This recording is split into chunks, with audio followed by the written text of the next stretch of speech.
Assalamualaikum warahmatullahi wabarakatuh. Alhamdulillahi rabbil alamin. Wabihi nasta'in. Wa ala umuri dunya waddin. Wassalatu wassalamu ala asrafil imamil anbiya'i wal mursalin. Sayyidina wa maulana wa habibina Muhammadin sallallahu alaihi wasallam. Wa ala alihi wa ashabihi wa man tabi'ahum bi ihsanin ila yaumiddin. Pada kesempatan kali ini, para sahabat dan saudara muslim dan muslimat dimanapun Anda berada, insya Allah saya akan mencoba untuk menjelaskan isi dari kitab Fathul Qorib, dan saya mohon dukungan dan koreksi para sahabat dan saudara muslim dan muslimat agar bisa istiqomah dalam mempelajari ilmu fikih. Langsung saja pada bab pertama dalam kitab Fathul Qorib, yaitu bab kitab Ahkamut Thoharoh atau kitab menerangkan hukum-hukum bersuci. Thoharoh secara etimologi adalah kebersihan, dan secara terminologi syar'i ialah melakukan sesuatu yang bisa menjadikan sahnya sholat, baik dengan wudhu, mandi, tayamum, dan menghilangkan najis.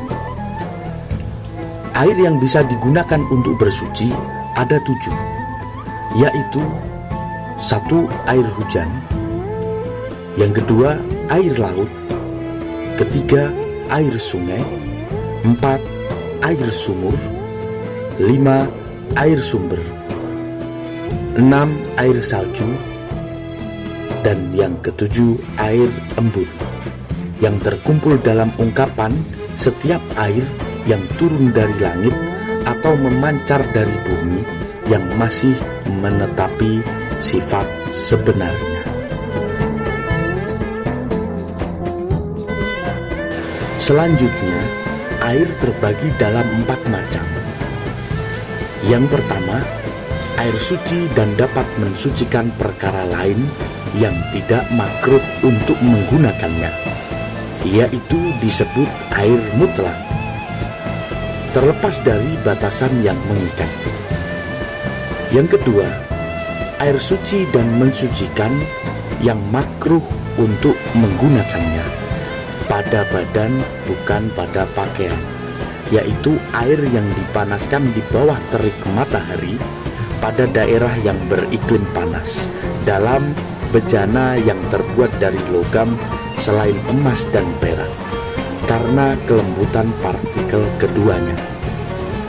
Sementara itu, Imam An-Nawawi memilih tidak makruh secara mutlak, dan juga makruh menggunakan air yang sangat panas atau sangat dingin. Kemudian yang ketiga, air suci tidak mensucikan atau disebut dengan air musta'mal, yang telah digunakan menghilangkan hadas atau najis apabila tidak berubah dan tidak bertambah beratnya setelah terpisah dari basuhan, serta mempertimbangkan air yang terserap oleh perkara yang dibasuh.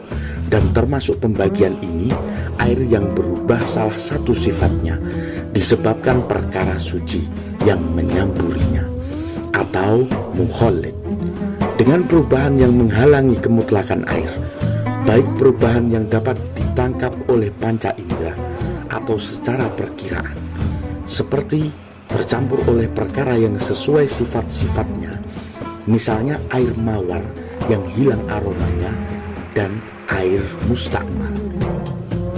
Sehingga apabila perubahan tidak menghalangi kemutlakan air, seperti perubahan yang sedikit atau tidak menimbulkan perubahan, maka tetap dapat mensucikan perkara lain, mengecualikan perkara yang mendampinginya atau mujawir, meskipun menimbulkan perubahan yang banyak.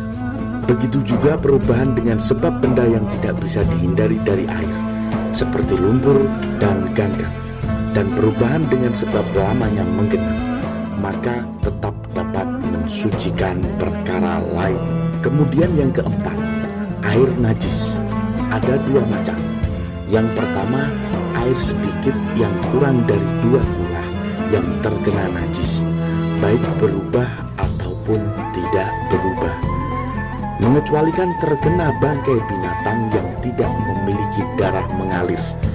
Apabila tidak disengaja dan tidak menimbulkan perubahan air, begitu pula najis yang tidak kasat mata, maka keduanya itu tidak menjadikan air najis. Yang kedua, air sebanyak 2 kula atau lebih yang terkena najis dan mengalami perubahan, baik sedikit atau banyak. Air 2 kula itu 500 liter ukuran kota Baghdad.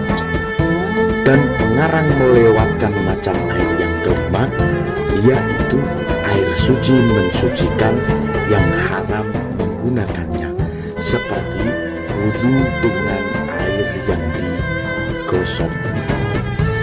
Sekian pembahasan dari kitab Fathul Qorib bab Ahkamut Thoharoh. Semoga bermanfaat. Apabila ada kesalahan, kami mohon maaf sebesar-besarnya. Sampai berjumpa lagi.